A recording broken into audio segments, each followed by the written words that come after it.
Gentlemen, welcome to the show. The national spotlight is on you. You're on the spot, all of you.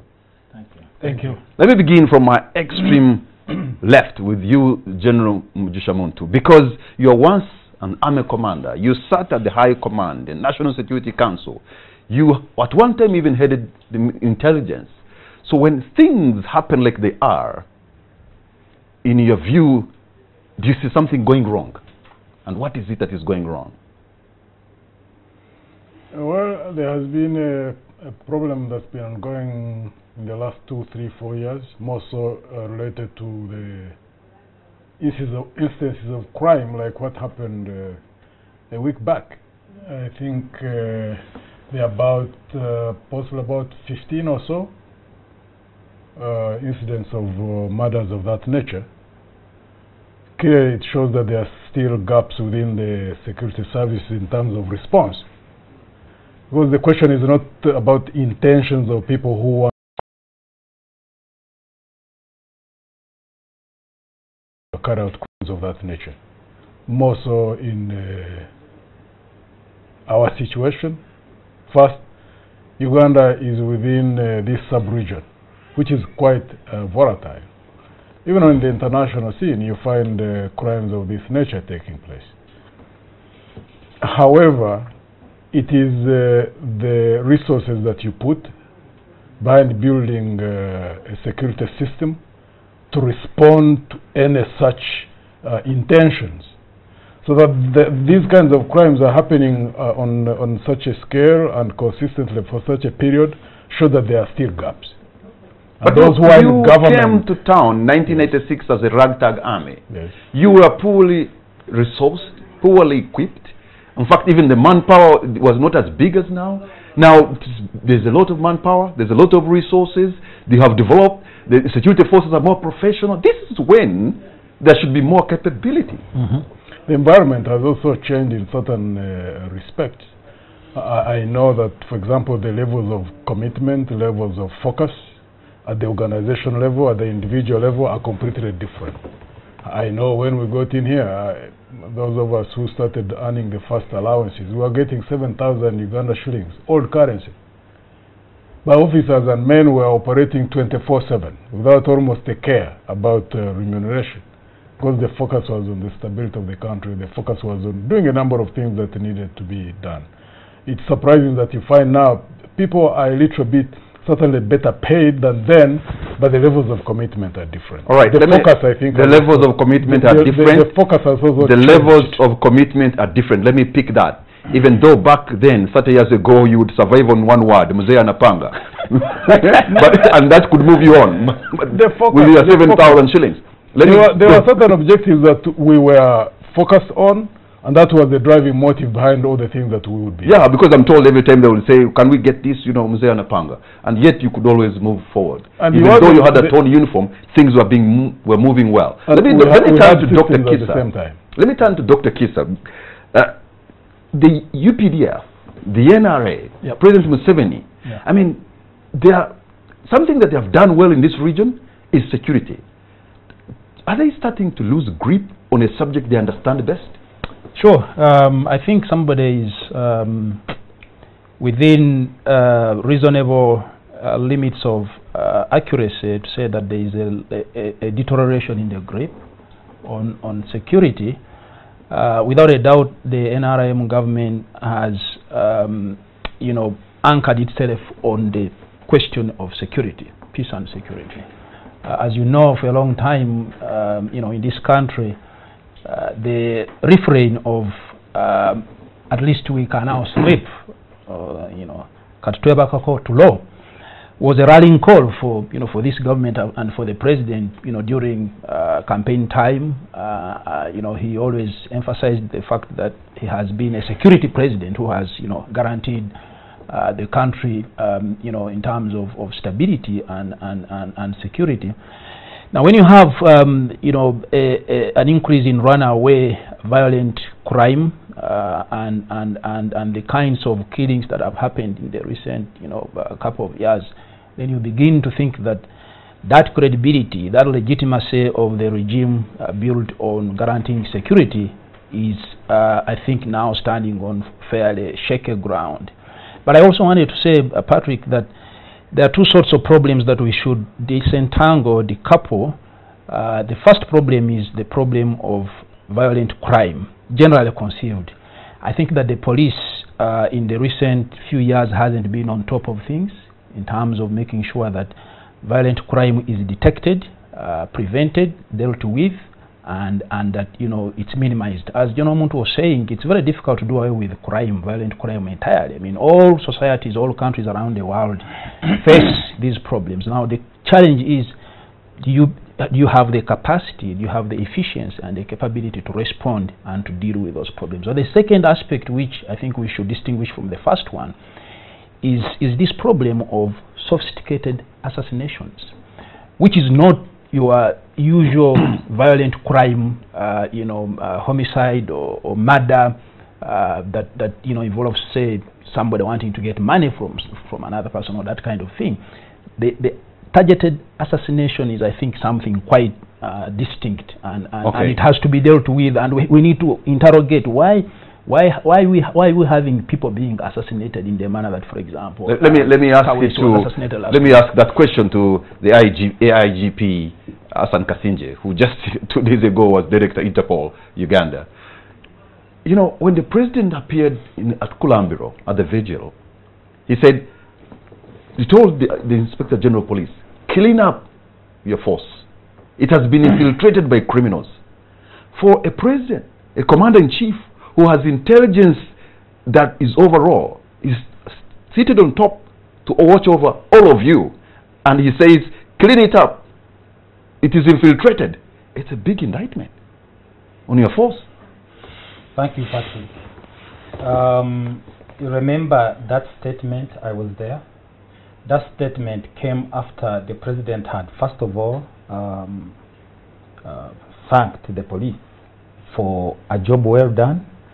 Overall, number one, that he, for quite some time, the crime rate that had been, you know, so high. You remember he talked about the intermittent bombings that were, I think, at the beginning of 2000, around 2000, late 90s. Yeah, late 90s, that were in the city, and of course the challenges of technological advancement. You remember he gave an analogy of where somebody goes to dig. Instead of digging with a hoe, you use sticks and and then you cover ground.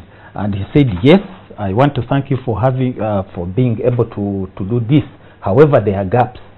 There are gaps. Obviously, there are gaps, and I think that's what we should be focusing on the gaps. How do we close in these gaps? It wouldn't be right to say, oh, this is hyper, this is, you know, runaway kind of crime. If you look at statistics, we need to interrogate the statistics that we have had. These are annual statistics over time. If we look at a certain crime, for example, murders and whatever, year by year, how have they been, you know, rising? At what kind of level? Because this statement does not clearly really give us the kind of background. We know, yes, in the last, since last year, no, since 2014, when we had this, you know, sporadic kind of killings, and by the way, of which of the killings that have taken place, most of the criminals, we have been able to get them, apart from the murder of Joan Kagezi, as you know. But most of the perpetrators of these crimes are behind bars. Even this one, this very one, of our colleague, rest in peace, AIGP Andrew Felix Kawesi, we are making inroads to make sure that all the perpetrators are brought to book. So it may be seen as if really there is a spiral, and you know, it is getting out of hand and that kind of thing. But I can assure you that there are gaps which we need to close. I think this is what we should be able to. Why can't I say it's getting out of hand when you have one cleric shot in the same way, and the second, and the third, and there are 12? and then you have a prosecutor, and then you have an AIGP, and you have 15 people killed in this town or this country in the same manner, the same style, and you have a police force of 45,000 or 50,000 strong, more equipped, yes, more personnel. No. It is getting out of hand. No, that's what we are saying, that we need to look at those gaps. The gaps, for example, you remember even the president said, we need to resolve the issue of technology. We need to, yes, you are 44,000. Okay. But we need to make sure that we resolve the issue of technology. The question of using, call it rudimentary methods of police investigations is not going to help us. But it is helpful when people had commitment. Hold on. That's what General Muntu is saying.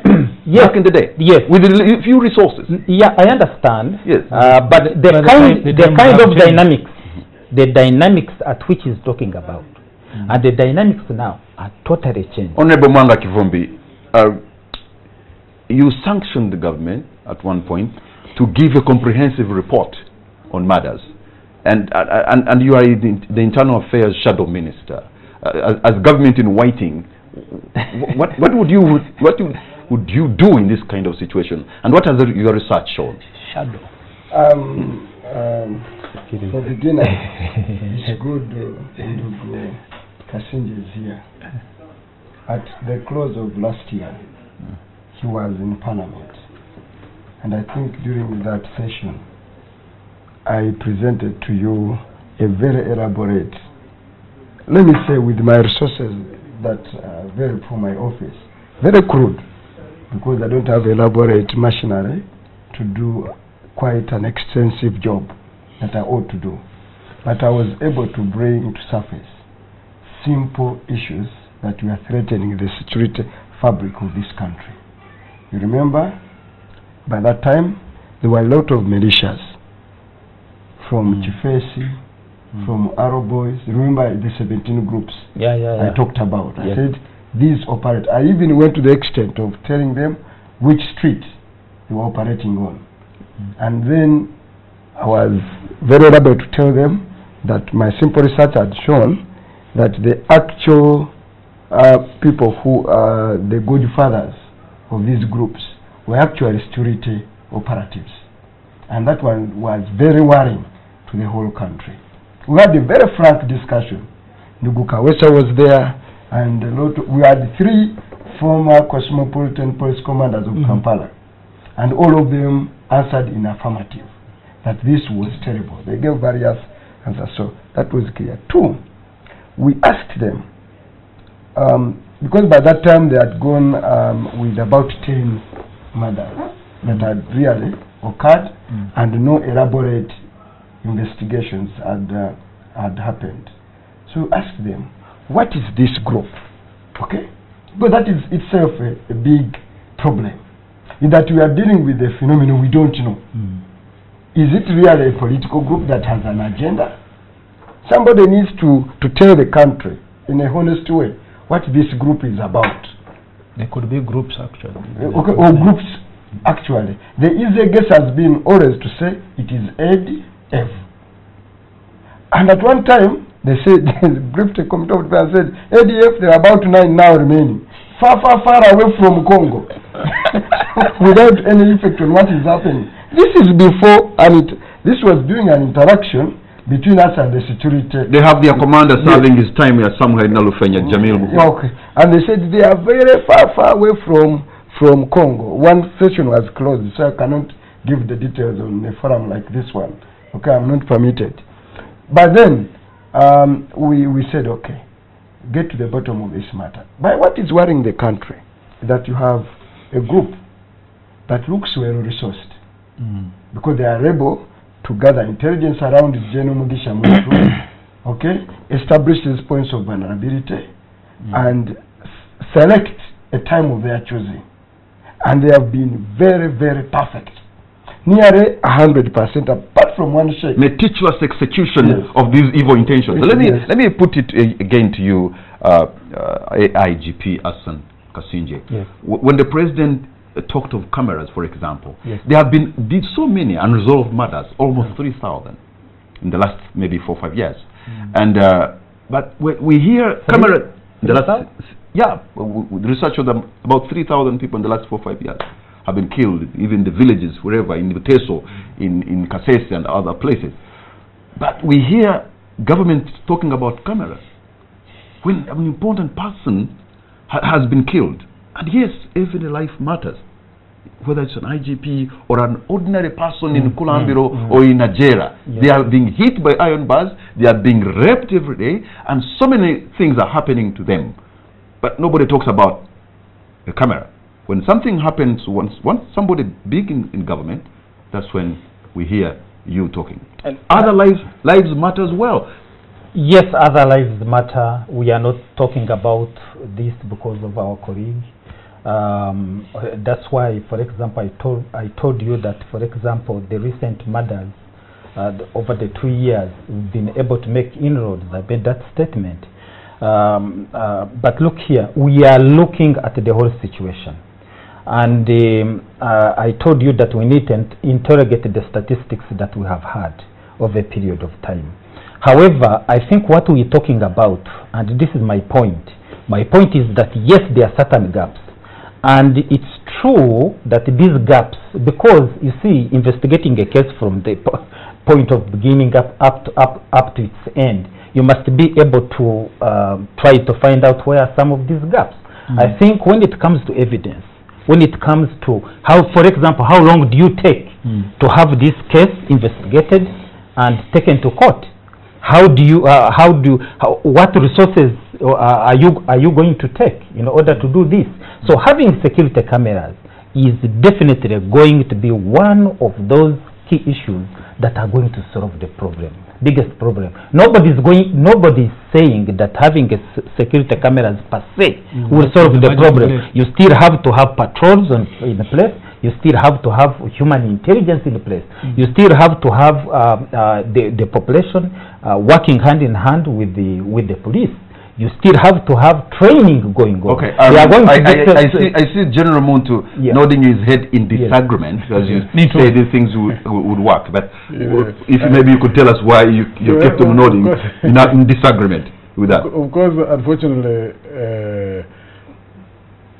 IGP Hassan may be in a very tight spot because he's not at the policy formulation level. He's not at the level of government. He is on the receiving end.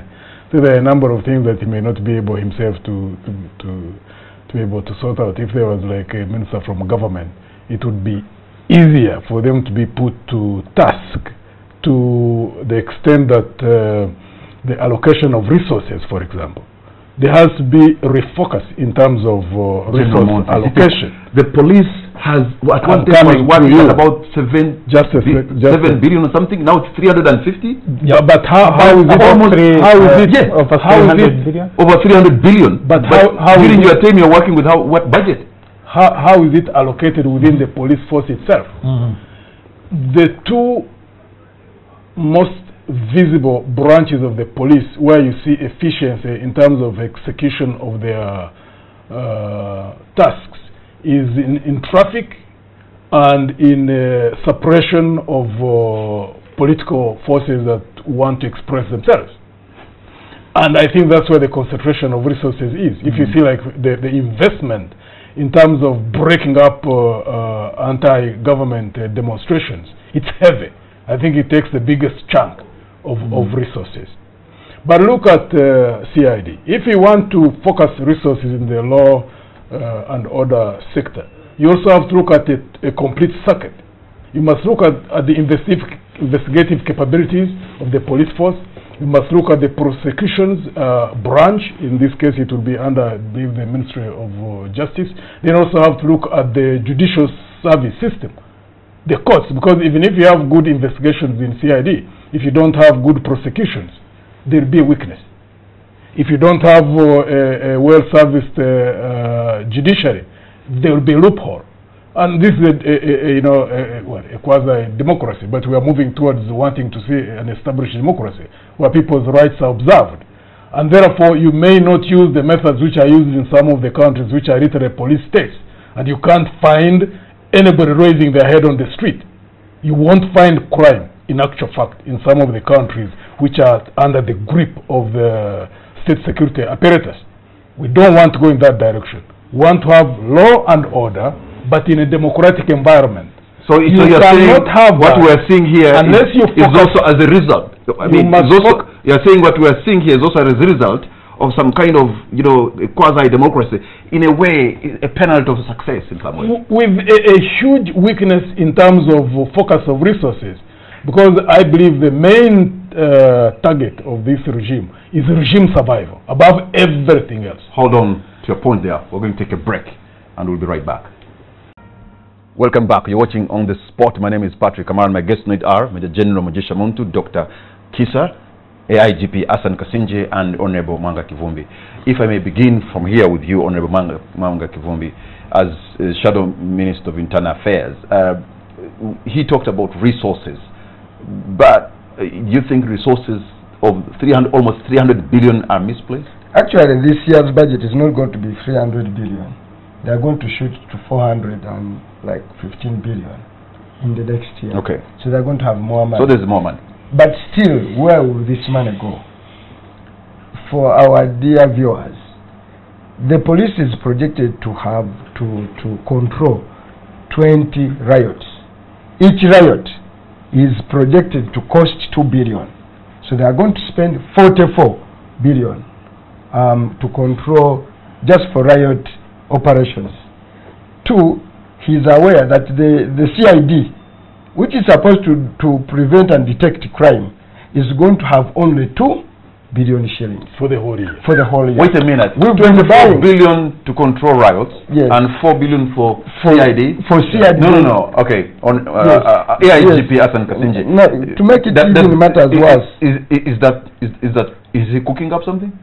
I don't think that is true. 2 billion for a whole year? Yes. You remember I was within the budget committee and I was saying, can we allocate, and I was looking for areas where we could cut and give a minimum of at least 11 billion. Let me also put this in context. I think, as I have said, you remember when I said that the dynamics of crime is changing over time. Because we're talking, for example, now we're talking about the issue of terrorism. Okay, I'm not diverting you, but I'm telling you a proper context of the crime that we are dealing with. We are dealing with an issue of terrorism. By the way, the kind of crime that we're talking now, we're talking about the crime of terrorism. And it is not just managing it by deploying of an officer, right? It involves, investigations of this offense. It involves, getting intelligence. It involves, investment in technology. Some of us who, for example, have been in Interpol, so I know what I'm talking about. Can you hold on for technology?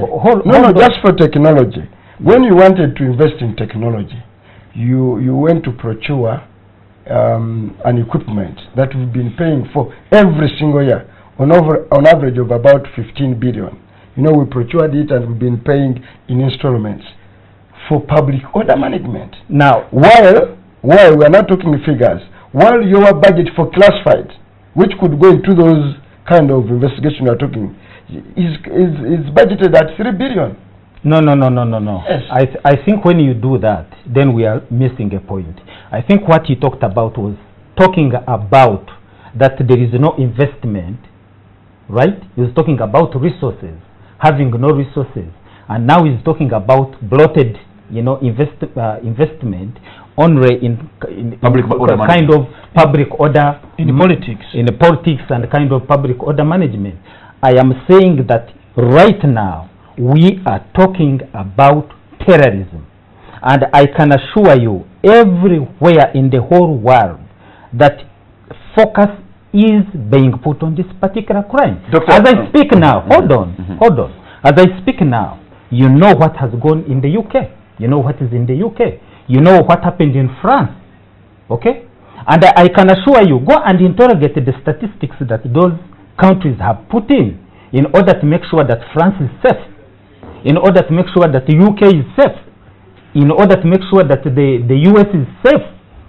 So we are not living in an isolated kind of world. All right, right?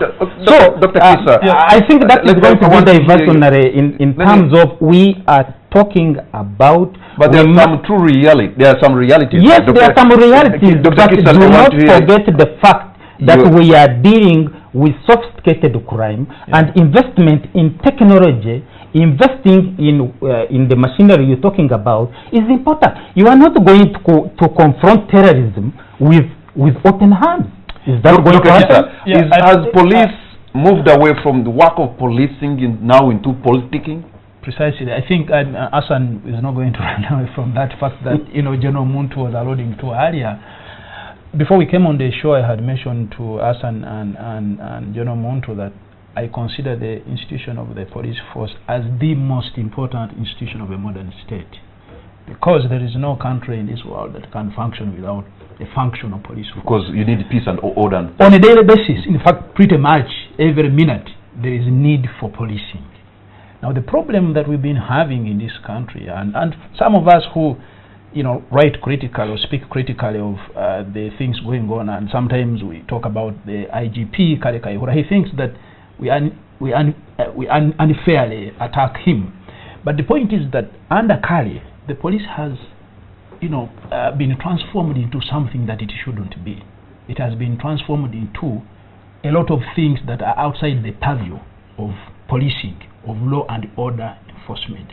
And I think that there is need to refocus the police and take it back to what it's supposed to do, which is to be a law and order enforcement agency, not a security, political intelligence. But Dr. Kisa, this same IGP has built a forensic department. This same IGP has built a crime department. By the way, this same guy has increased the personnel. So let me give you a simple before you come in. Let me just say this. Yes. Kale has said in the past that I attack him unfairly. But actually, I think that he has done great in terms of increasing the quantitative capabilities of the police. The qualitative efficiency of the Uganda police still remains very, very appalling.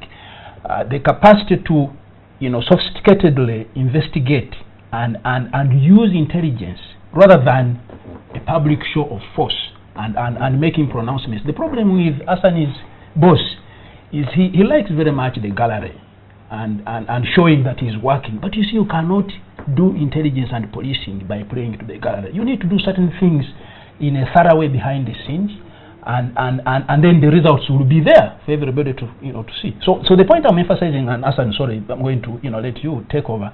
The point I'm emphasizing is that for the police to be able to do the kind of work we expect of it, there is a need to withdraw from the politics. The police force has been dragged into too much politics over the last many years under the command of General Muntu. If police is to do its work, police is to do its work, we as the people are supposed to work alongside the police. In fact, they started something called the community policing, and that is very key. Is there a disconnect now? Because I suppose if you have to gather intelligence, you need really human intelligence, and you have to work with the people. Is there a gap in the connection between the people and the police?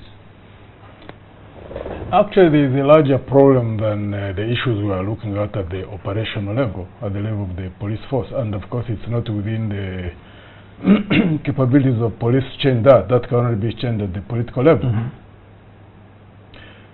Those who pray in this country, you need to really get on your knees and pray hard.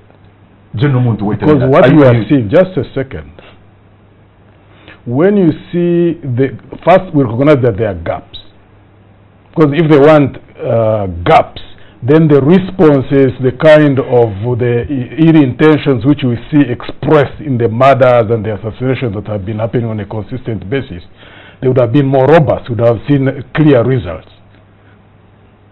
The worst thing is for that to continue, and then it develops into a culture, and it spills outside the sphere of politics, and it reaches a point where at an individual level people believe that you cannot access justice, and therefore start now taking the law into their own hands.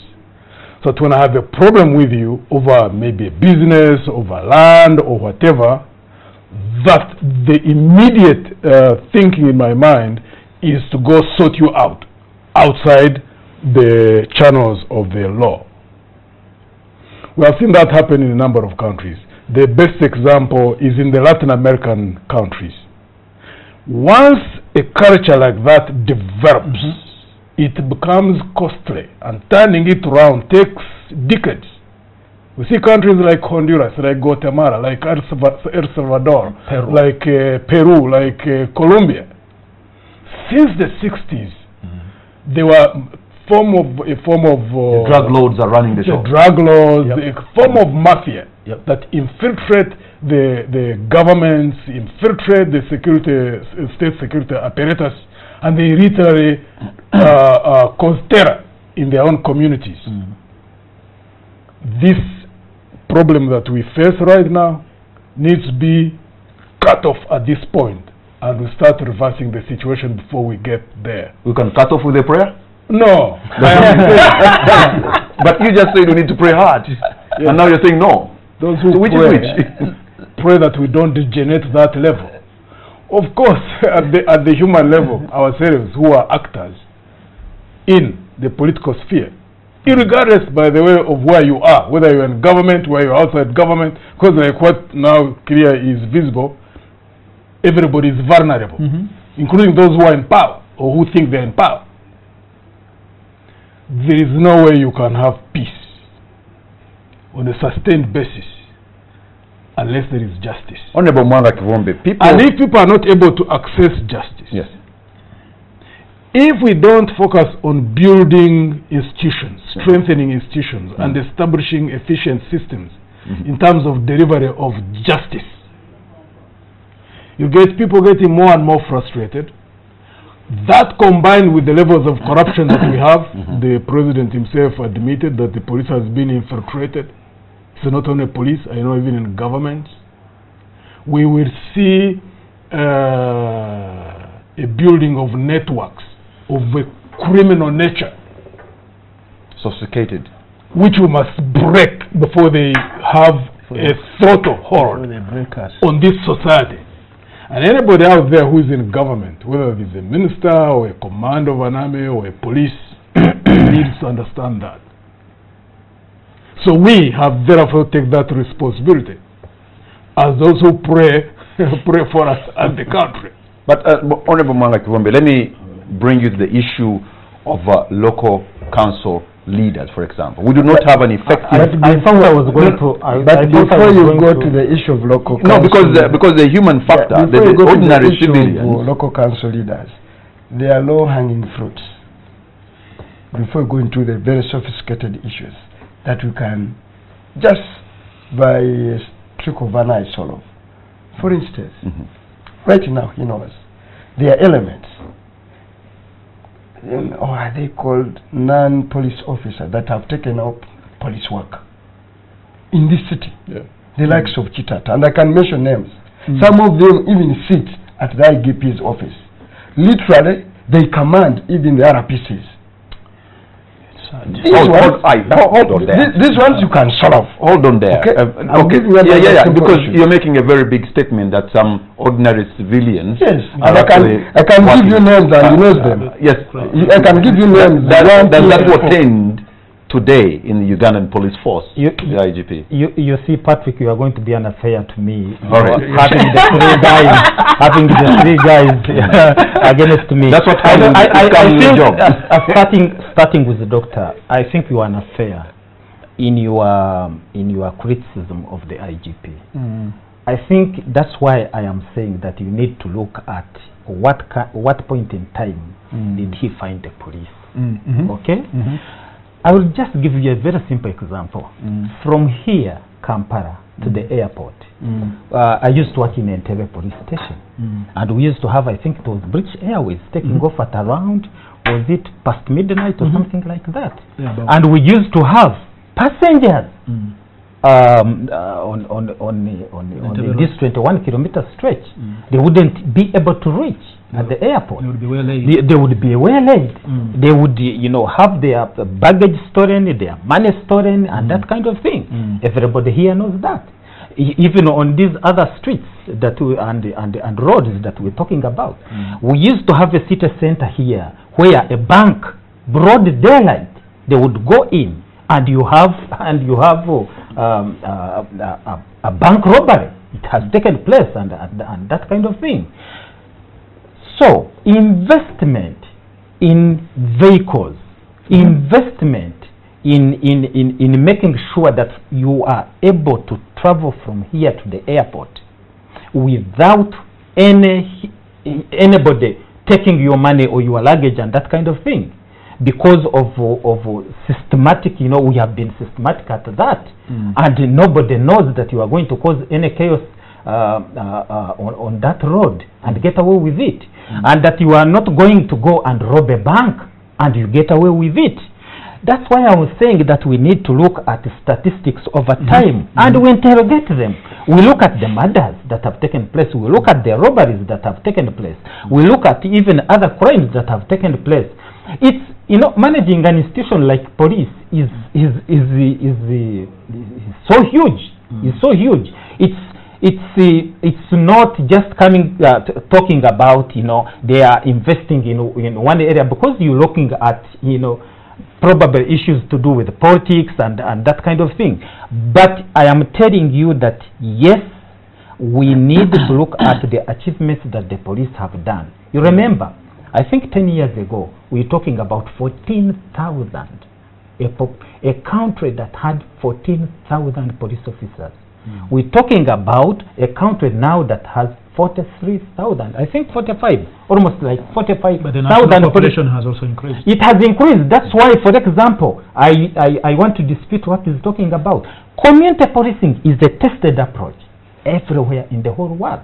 For him to say that there shouldn't be people who are working hand in hand with the police. What kind of people? I think that's the point he's raising here. That's why I'm saying, if there are gaps, let's look at the gaps. If there are gaps, let's look at the gaps. You are pointing out one person. We are talking about 11 million crime preventers. 11 million, that's right. Yes, I am talking about 11 million. Oh, yes, yes. But you was in Parliament. You were in that committee of Parliament. We came to your committee and we told you that we are looking at 11 million. Yes, true. And that's why I said that. Why are you mentioning one person? Why are you mentioning one person? This is where it comes from. No, this is where it comes from. And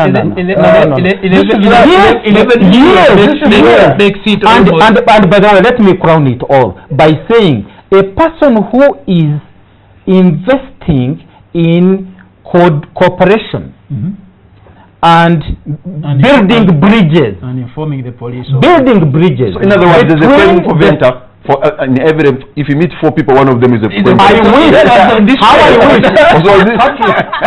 How I wish the 40 million Ugandans were all crime preventers. What we need is for me to make sure that Dr. Kisa is okay, is my neighbor, is okay. I can be able to call the police, or I can be able to say that this is the wrong element. Is that wrong? So, for somebody to invest,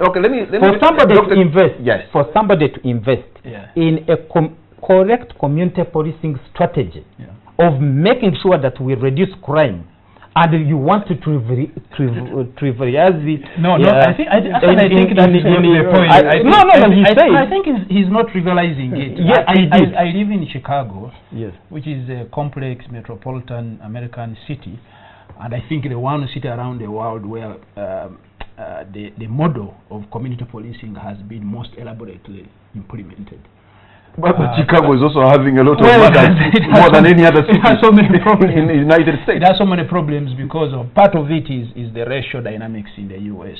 Because a lot of the crime and the killings happen on the south side of the city where African American citizens live. But I think Hassan, the point that Honorable Mwanga Chivumbi was making was that the police is working with some characters and elements who shouldn't be anywhere near the operations and the workings of the police force.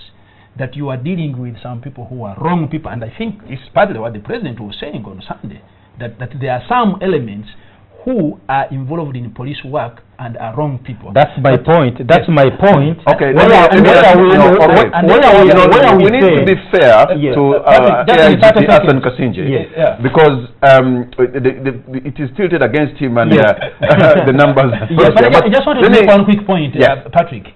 One thing, Hassan, which I am begging you and go tell Kale to reflect deeply on. By the way, he watches the show. The abolition of the special branch, I think, was a big mistake that the current leadership of the police made.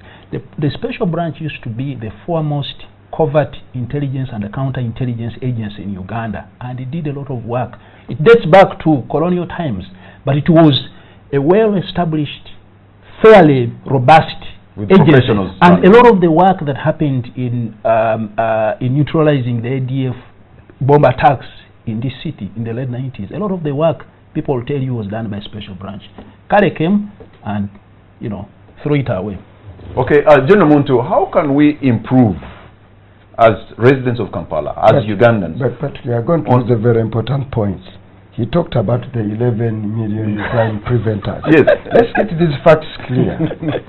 He knows, much as I know, because we discussed as we were moving towards the last general election, they actually recruited 1 million. No. These are figures that are in press. You had 1 million. Press? Yes, and you confirmed them in the committee. Let me go slowly because you are there. You recruited 1 million crime preventers. Okay? You are supposed to pay them honorarium. Honorarium. Okay? From the IGP's goodwill. We worked out figures. Even if we were to pay them 10,000, it would come to a figure you couldn't handle. And in this year's budget, you were there in the budget committee. You had the accounting office of police now disowning that he doesn't know. He doesn't have anything to do. He doesn't have a budget line to sustain the 1 million crime preventers. Okay, now he's saying 11. You have 1 million quasi-trained, half-baked fellows down there, and some of them are already being caught up in crime, including murder. And you unleashed 1 million fellows to the population. Are they working on pro bono basis? No. I think again that is not fair. Because but what's the point in arguing over the numbers? What is exactly the exact point is that you remember where you are coming from. You're coming from, you're investing, you are heavily investing in technology that does not help Ugandans. This is not going to solve crime, and unfairly, saying that the IGP has therefore shifted from what is supposed to be. This is what you are saying, and I am saying, on the contrary, he is actually saying that we should put more attention on community policing. Our commanders on the ground are putting attention on community policing to make sure that the public and the police are all working together in order to make sure that their communities are safer. You see, to have safer neighborhoods. That's a noble cause. That is a noble cause. It's noble by the crime preventers. Crime preventers. Let us shift a little bit from the accusations rolled out, because we have a stake in this. We're all Ugandans. How can we improve on neighborhood watch, General Muntu? It's area orientation in thinking, area orientation in expectations, and also a concentration on the training, and also establishing organizational infrastructure through which they are managed. Because if you have 11 million people who are trained, and there is no control, there is no supervision, they themselves, it will be counterproductive. They themselves can easily become the source of what? Of insecurity. But beyond that, there also has to be, an atmosphere that is established where people trust the state security apparatus. Now, the unfortunate thing is that while there are many people in police who want to be instruments of dispensing law and order and also justice, those who are in that chain, we know there are many. Unfortunately, the problem is political. It's beyond them. They cannot change that. Okay. So the politicals, those of us who are in politics, must focus on that. Because at the end of the day, first look at the issue of fear. Now fear is on both sides. Yeah. The purpose of terror, those who use terror as a method of controlling society, is sow fear. Because the moment you manage to sow fear in a society, and weaken the state. yes, then you, of course. Yeah. Now that's on one side. On the other side, because of unresolved political problems, the regime itself engages in repression. So people don't feel that they can express themselves freely in terms of their rights and freedoms. So you have fear as a tool that is used now on both sides. That's a recipe for disaster if it continues at this rate. So there is a political question that needs to be resolved. Because once the political question is resolved, then the environment is created within which the professionals in the security services now can have an environment within which they can professionalize, an environment within which they can build trust between themselves and the communities. And then the communities will be finding it easy to trust them, to give them information. General Museveni himself, I saw him on TV saying that people no longer trust police, that they can't give it information. It looks they have to go searching for him to give him information. If you have to go searching for the head of state or the Inspector General of Police to give him information, because you fear to give it in the rest of the police services, it shows a breakdown of systems, a breakdown of trust. Okay, let's again turn the angle a little bit, because I can see, for those who are able, we have built our homes, we're sleeping in areas where you have a perimeter fence, high-rise and all that.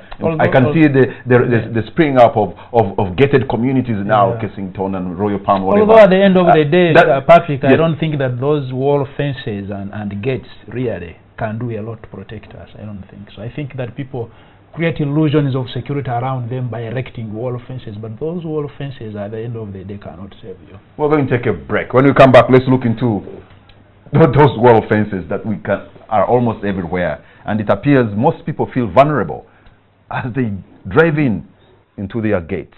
Almost everybody. We'll be right back. Welcome back. You're watching On The Spot. My name is Patrick Amara. My guests tonight are Major General Mugisha Muntu, Dr. Moses Kisa, AIGP Hassan Kasinje, and Honorable Margaret Kivumbi.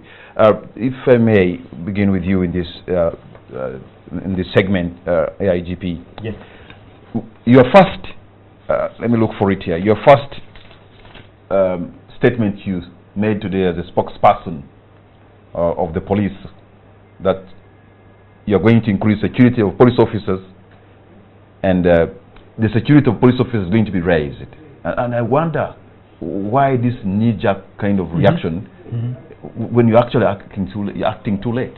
No, I think it is taken out of context again, because I think your people specifically were talking about security again from the perspective of what had happened to our officer, and they were specifically asking me, what are you doing to make sure that, for example, senior officers are protected? That does not take away the fact that our mandate, our constitutional mandate, is to protect the public. And I was stressing the fact that, look here, you cannot go to protect the public without protecting yourself. And I was so this is a comprehensive protection that I'm talking about, that starts from not only, by the way, I didn't talk about police, I talked even about VIPs, I talked about senior officers, I talked about protection of security installations, I talked about where we live, I talked about where we work, I talked about the streets. So it was a comprehensive program that I talked about, and I wouldn't want you to say that I singled out protection of senior officers. And yes, why not protect the senior officers? Okay, senior officers need to be protected, because I don't think that what happened there in Kurambiro for a senior officer at my rank to happen like that is something that and I think it is not regrettable. It is regrettable, and I'm not proud of that. We must go back and protect our officers. So will that should that be understood to mean that senior officers at the level of AIGP, maybe we shall see them moving in convoys, for example? I gather you're about 25 of you. not convoys. We are not talking about convoys. We are talking about surveillance. We are talking about intelligence. We are talking about yes, for example, outer security. We are talking about probably having patrols in places where we live. Remember now, we are the kind of devolving from. Most of our officers don't stay in barracks, and we are not staying in barracks. We stay in communities. And how do you make sure these officers who come from communities, who go and work, and they are targeted? And you remember at one time, we used to have officers maybe riding on a bicycle and his gun is taken away and all that kind of thing. This is what I was talking about. And I think it is relevant for me to talk about protection of our own officers as they go to work. And by the way, don't think that this kind of incident does not affect our own officers. Okay, let me... It does. Okay. So it is a comprehensive program of making sure that our mandate of making sure that people and their property are protected. But protect your installation. Okay, Honorable Mwanga Kivumbi. Protect yourself. I want this discussion to focus, as we focus on the police, also focus on ourselves. For example, where we live, Honorable Mwanga Kivumbi, do we even, now in here in Kampala, do we even know our neighbors? But before you go, you know the police is pursuing a policy, and I've talked to junior, not at his rank, to junior officers below him, and they expressed a sense of vulnerability. They said, can you voice this concern? Okay? Very senior, some of them work with them. Because you are having, which rank do you start with to get them out of a barracks? A police constable? No. Those who don't stay in a barracks. You are having... those who are not supposed to stay inspector and above. Inspector and above. And no, these are lower ranks, some of them. At little pay. They cannot afford high prime properties to pay for rent. They are staying in ghettos. And they earn very little money. They earn very little. Now, how are you going to protect them? And you see, government sold off Korolo and Naguru and blah blah to Korolo and Nakasero. These were highly secure environments for strategic assets like you. But now you have a strategic asset like Andrew Felix Kawesa, deep next to a swamp in Kulambiro. You have Major Chigundu killed somewhere down in Masanafu. And those are areas most likely, even if you install cameras, possibly where they wouldn't have any cameras. So that's why the question of cameras goes slowly. You've got to review that whole policy of where your senior officers stay. Because you can't afford somebody trained to your level. You're a strategic asset. And you are going to start, I don't know, in some Kafunda.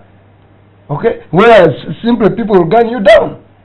That is quite impossible. Sorry. If you look at the murders of this nature, the assassinations of this nature, including the sheikhs, the Muslim in Iganga, in Mayuge, if you look at all like the 15 to 20 or so, if those were to be the crimes so far, which are high profile, if you go and look at them, you in the police forces, you most likely will find that not even a quarter of them, even if you had installations of cameras, would have helped you in zeroing onto those. Because some of them are in the villages.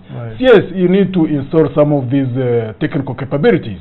But if you hear the cost, 400 billion, you may have to look at how to go slow in that, maybe in terms of traffic, in terms of pursuing criminals and all that in phases. But the psychology that I see in our environment now, more so in government, first, it's a knee-jerk reaction. Two, you're going to have sharks now, all looking at how to benefit from the 400 billion. Slice of. I really hope that the committee in Parliament, which is mandated to oversee that kind of thing, there needs to be a lot of thinking around that. Because if we are driven, because you see in this country when they hear president say we want this, no. A network of criminals from government, from the civil service, are going to start networking how to access the 400 billion without even looking at the impact or the effectiveness of the systems that could be established.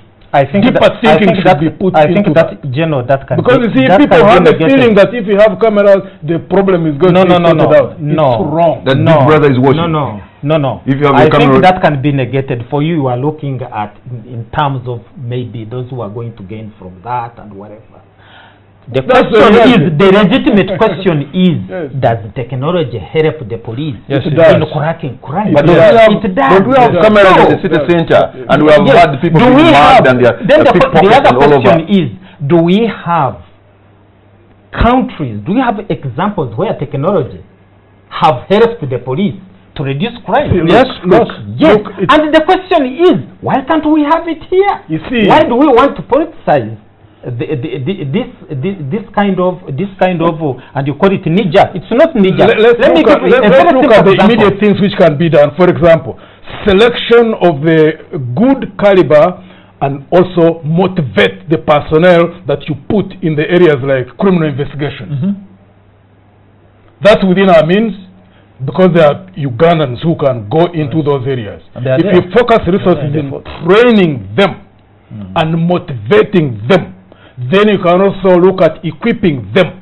But you see, if you don't look at that, and also investing in prosecutions, investing in the judiciary, because it does not matter, even if you put up cameras and it gives you leads to go and arrest a criminal, you are going to have to prosecute this criminal.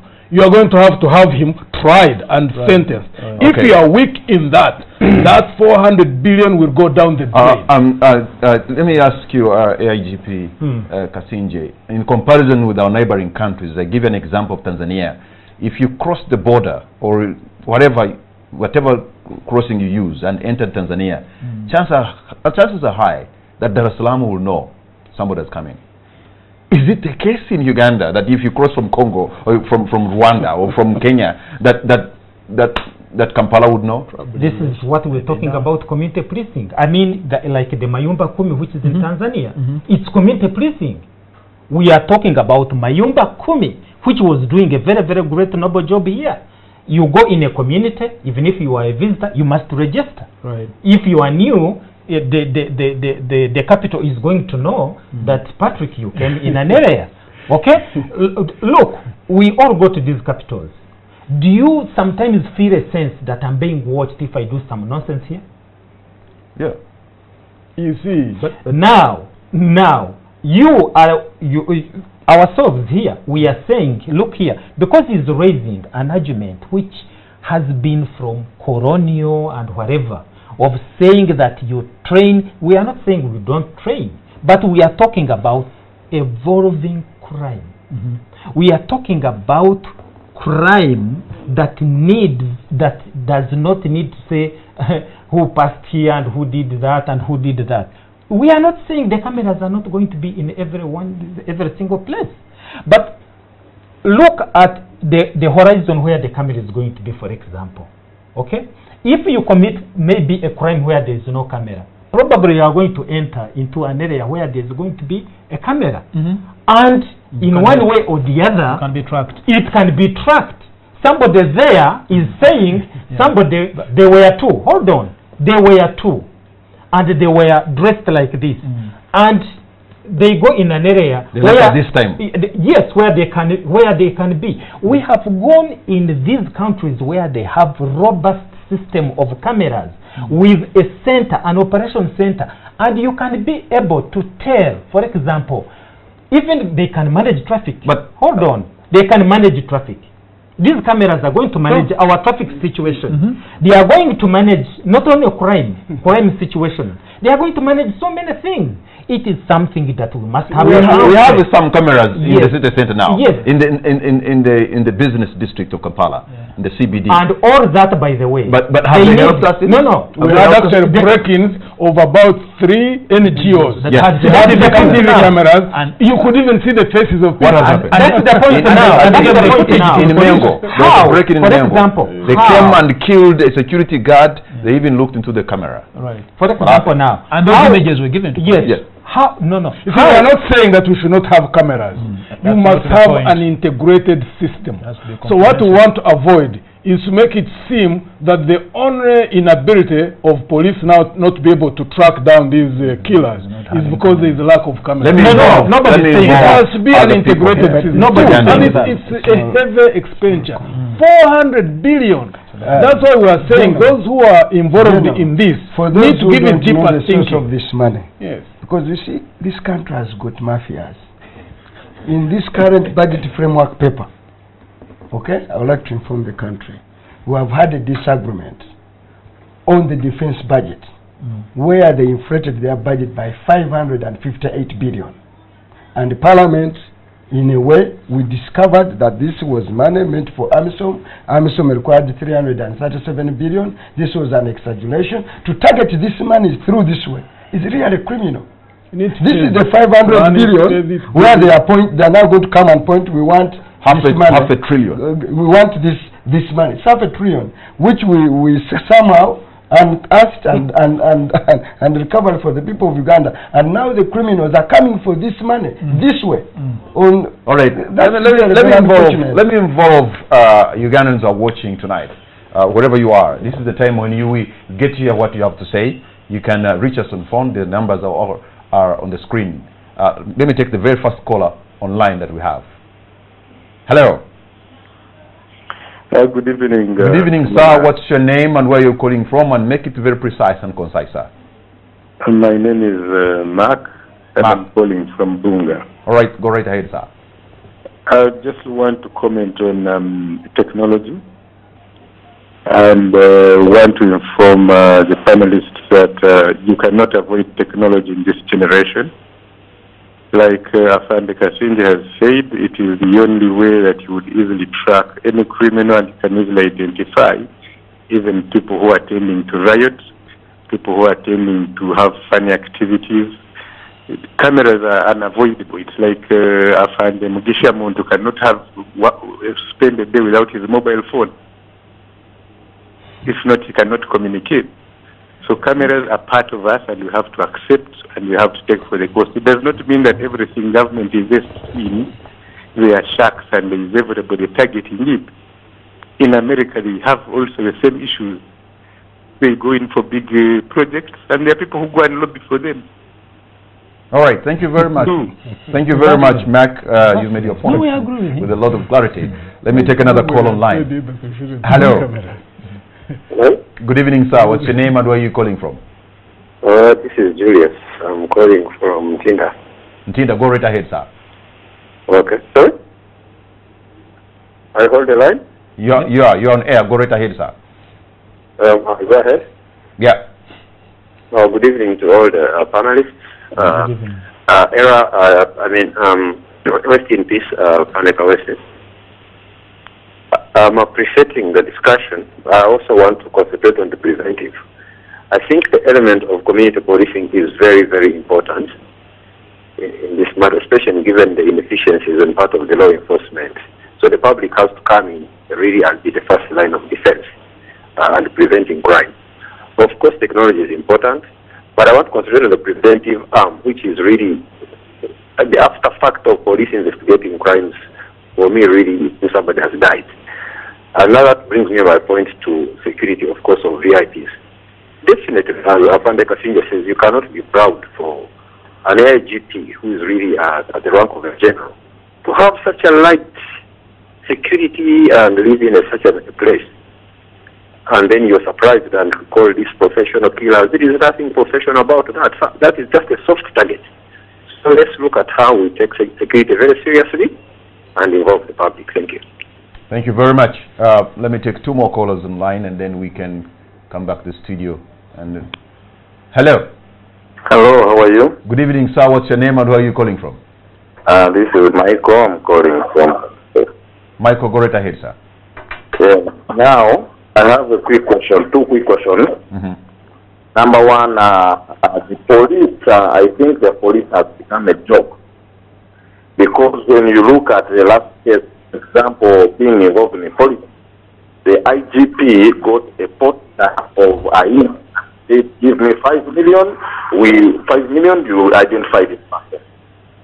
The public, the next time this person appeared with another political leader, no action was taken. And why was the rat and putting on the award? And who thinks of this too? Next, regarding to this case of cameras now, many times on TV they have shown people coming out of the police station, beating people at police stations everywhere. And then you say now we need the cameras identified. Those people have been identified and the police said we do not know these people. So how are they going to know the criminals that are going to get them?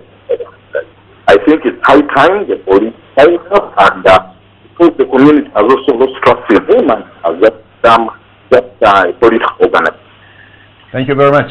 Let me take the last call online. Hello. I have a call online. Hello. Hello. Good evening, sir. What's your name and where are you calling from? My name is Paris from Rukunjiri. How are you? We are good, thank you. Rukunjiri, you're on air. Go right ahead, sir.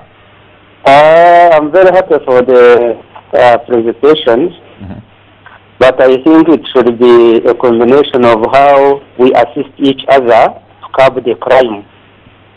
For example, General Muntu was in the army for a long time. He knows how they used to do intelligence to ensure that they are not infiltrated. He should pass on his experience and advise Major Gamini Afande Kasinje. And for Afande Kasinje, please, the cameras need rapid response. If somebody commits a crime, you will see him in a camera when he has already committed a crime. And you are following somebody who has committed a crime. That is post-mortem. So the cameras will work if our police are able to rapidly act. But you will find when somebody has already committed a crime, he has already murdered, you are following somebody who has already murdered because you are seeing him in a camera. All right. So that is not a solution. Okay. The solution is intelligence, special branch, the endeavor that you come in before the crime is committed. So that is when we can all curb those crimes. All right. Thank you very much. You have made your point, sir. Our caller from Rukunjiri, you have made your point. You've been very clear.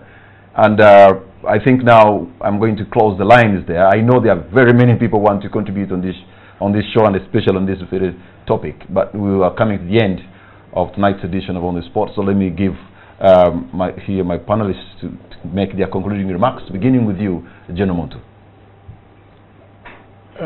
Security is an area where we are all concerned, really, on a non-partisan basis. All of us who are in this country want to live in a secure environment. So we should not even politicize it. And let nobody think that we don't believe in technology being a necessary component in terms of establishing a secure environment in a country. It is a necessary component. Our view is that it should be a component integrated in a larger system. Where you look at other components, you must look at human intelligence. You must look at the political atmosphere in a country, unless we choose to become a pure police state.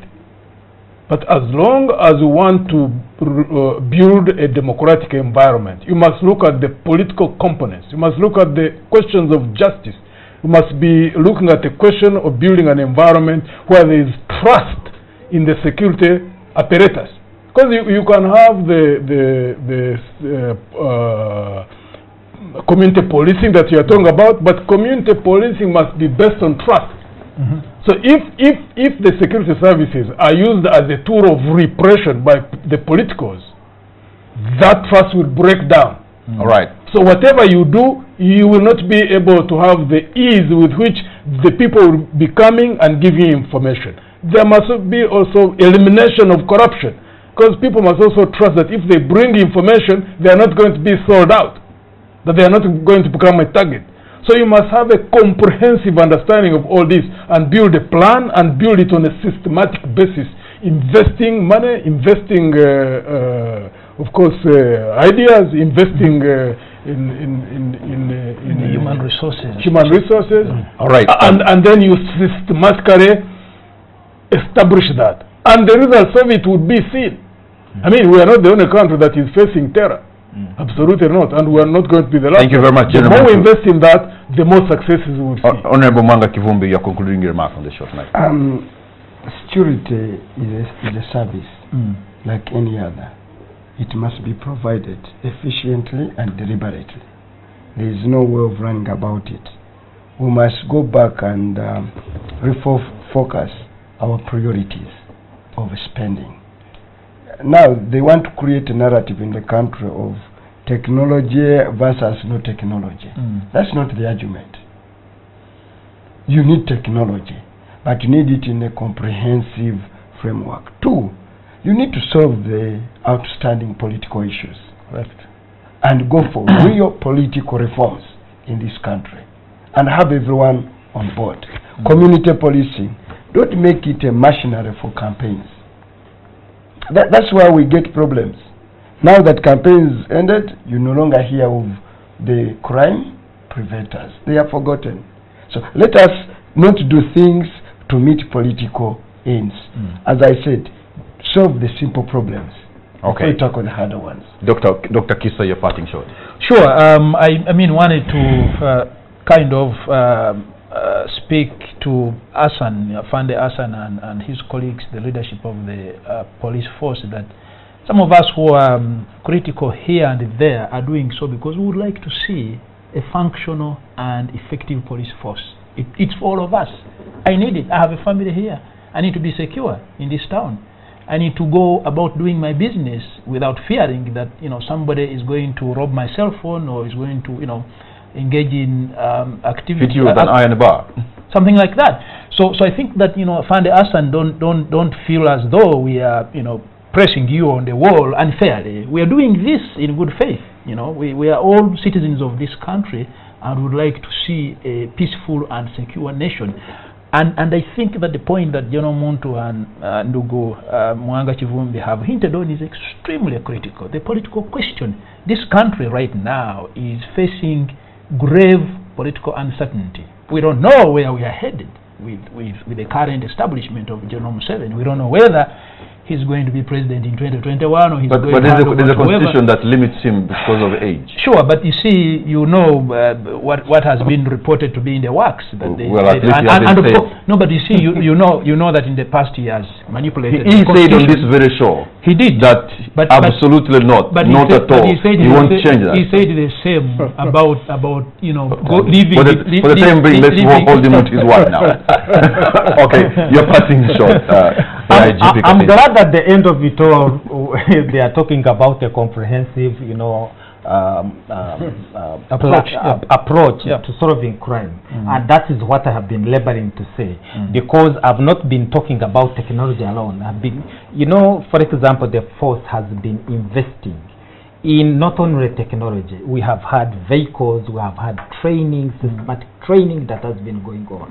Recruitment. We are looking at the officer that we are getting. How many, for example, officers have we been recruiting from the university? Focus too much on quantity. No problem, because at a certain point of time we are solving a certain problem. Okay, and we are getting there.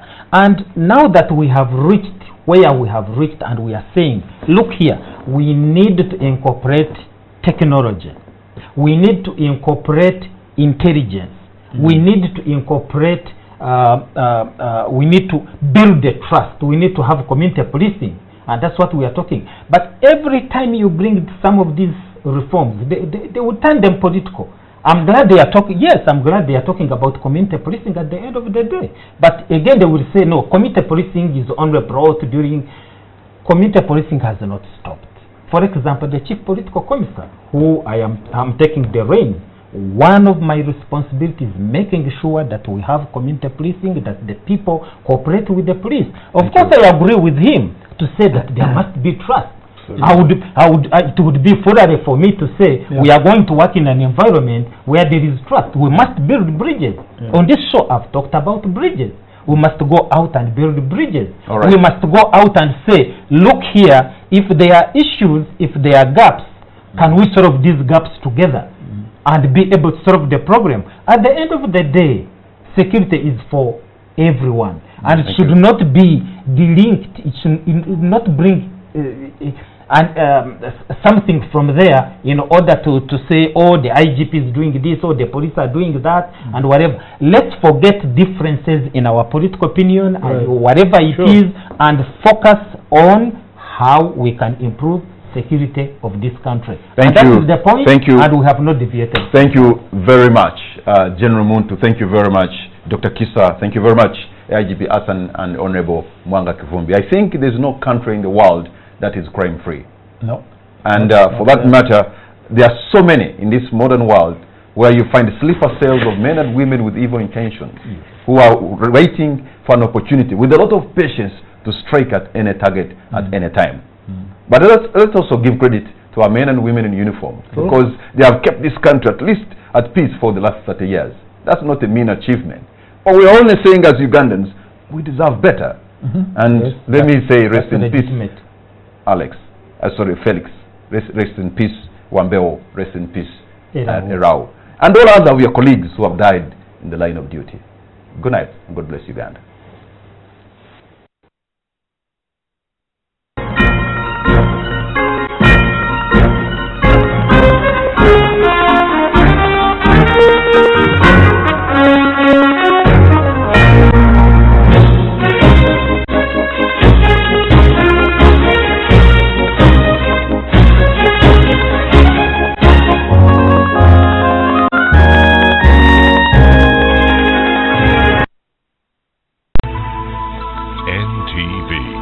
Turning on your world.